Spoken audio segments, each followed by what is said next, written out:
Joining me now on Skype is Tim Carney, senior political columnist for the Washington Examiner and resident fellow at the American Enterprise Institute. Tim, welcome back. Always good to see you.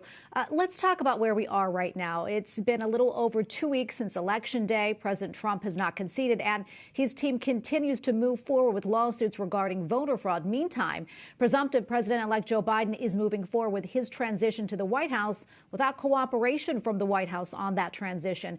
What are your thoughts on what we're seeing right now?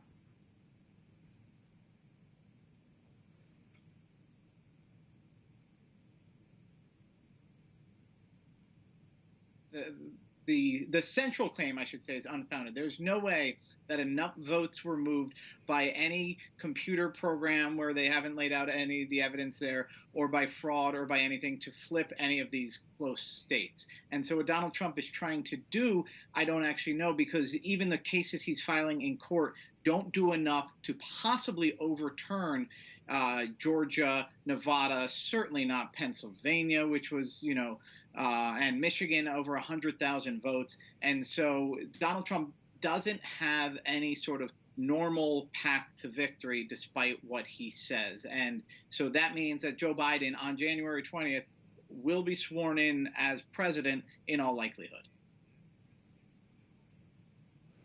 Tim, how much of this do you think, if at all, is about President Trump appealing to and maintaining his base? And what effects do you think this has or will have on voter confidence in the election system? Well, what made Donald Trump appeal to so many voters, especially the sort of conservatives who were sick of the Republican Party, is that he didn't roll over. He used to say all the time, you show me a good loser and I'll show you a loser. He does not believe in ever admitting that he lost, and that was part of his appeal to his voters. He's not going to change now. The problem is that if you can get a significant portion of the Republican Party to sort of try and actually overturn the election results when there's no evidence of widespread voter fraud or misconduct, then that means that we're going from a system where you have a rule of law and a rule of the majority to simply who has political power. And so that's what I would worry about in the future, is not just voter confidence in the system, but really the idea, do the people who have political power, whether it's a local canvassing board or a state legislature or the electors, are they going to say, well, I'm here to carry out the will of the people and the letter of the law, or will they say, I'm here to exercise political power? That's what I think could be undermined if this continues going.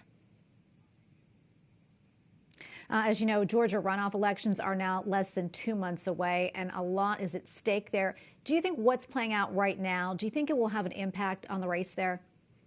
I think it actually it harms the Republicans, because if the Republican Party just sort of admitted that Joe Biden is going to be the president and that Kamala Harris is going to be the vice president, you could have a very clear argument why David Perdue and Kelly Loeffler, the Republican incumbents, need to be reelected. And that argument would be, we need to make sure that Democrats don't control the Senate when they already control the House and the White House. You could make this argument along pro-life lines. You could make this argument along the lines of trying to oppose tax increases. You could make this argument saying you don't want the Democrats to have the ability to pack the court with a pro-choice majority by adding 2 new justices.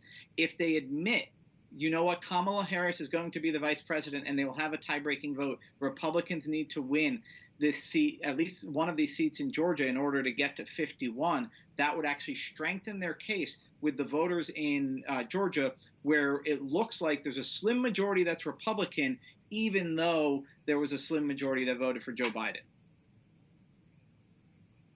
All right, Tim, we're going to leave it right there. Thank you so much for your time today. Tim Carney, senior political columnist for the Washington Examiner and resident fellow at the American Enterprise Institute.